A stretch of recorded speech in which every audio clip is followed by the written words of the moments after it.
আপনাদের গুণগত রসায়নের প্র্যাকটিক্যাল পার্ট এবং থিওরি পার্টে আপনার মোট 11টা আয়ন শনাক্তকরণ আছে। তাহলে আপনারা গুণগত রসায়নের এই 11টা আয়ন শনাক্তকরণ যদি ভালো করে পড়েন তাহলে আপনাদের বোর্ড পরীক্ষা এবং অ্যাডমিশন পরীক্ষা ইনশাল্লাহ কভার হয়ে যাবে। কারণ প্রতি বছরই দেখা যায় যে বিভিন্ন ইউনিভার্সিটির অ্যাডমিশন পরীক্ষায় আপনার এই আয়ন শনাক্তকরণ থেকে একটা এমসিকিউ ঘুরে ফিরে থাকে। তাহলে আপনি জাস্ট 11টা আয়ন আছে, এই 11টা আয়ন শনাক্তকরণ করার জন্য কোন বিকারক ব্যবহার করা হয় আর কোন বিকারক ব্যবহার করার পর কী ধরনের পদক্ষেপ পড়ে বা কী ধরনের বিক্রিয়া হয় সেই কনসেপ্টটা যদি আপনি একটু মুখস্থ রাখেন তাহলে এখান থেকে আপনি একটা ইনশাল্লাহ এমসিকিউ কমন পাবেন। দেখেন এই কোশ্চেনটা আপনার 2023 সালে মেডিকেল অ্যাডমিশনে আসে।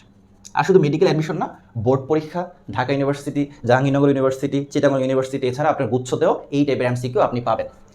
তাহলে দেখেন বলছে পটাশিয়াম পাইরো অ্যান্টিমোনেট, পটাশিয়াম পাইরো অ্যান্টিমোনেট K2H2SB2O7, এই পটাশিয়াম পাইরো অ্যান্টিমোনেট দ্রবণ দ্বারা কোন ক্যাটায়ন শনাক্তকরণ করা হয়? তো আমরা পোলাপাইনদেরকে বলি যে একবারে ঠা মুখস্থ করে ফেলবেন যে পটাশিয়াম পাইরো অ্যান্টিমোনেট দ্রবণ দ্বারা আপনার শনাক্ত করা হয় সোডিয়াম প্লাস। কি শনাক্ত করা হয়? Sodium plus. কারণ সোডিয়াম প্লাসের দ্রবণে আমরা যখন পটাশিয়াম পাইরো অ্যান্টিমোনেট যোগ করি তখন সোডিয়াম পাইরো অ্যান্টিমোনেটের সাদা অদক্ষেপ পড়ে। আর এই যে অ্যামোনিয়াম প্লাস, এটা আপনার শনাক্তকরণ করার জন্য ন্যাসলার দ্রবণ ব্যবহার করা হয়। জিঙ্ক 2+, কপার 2+, এগুলো শনাক্তকরণ করার জন্য পটাশিয়াম ফেরোসাইনাইড ব্যবহার করা হয়। তাহলে ঘুরে ফিরে মোট 11টা আয়ন আছে।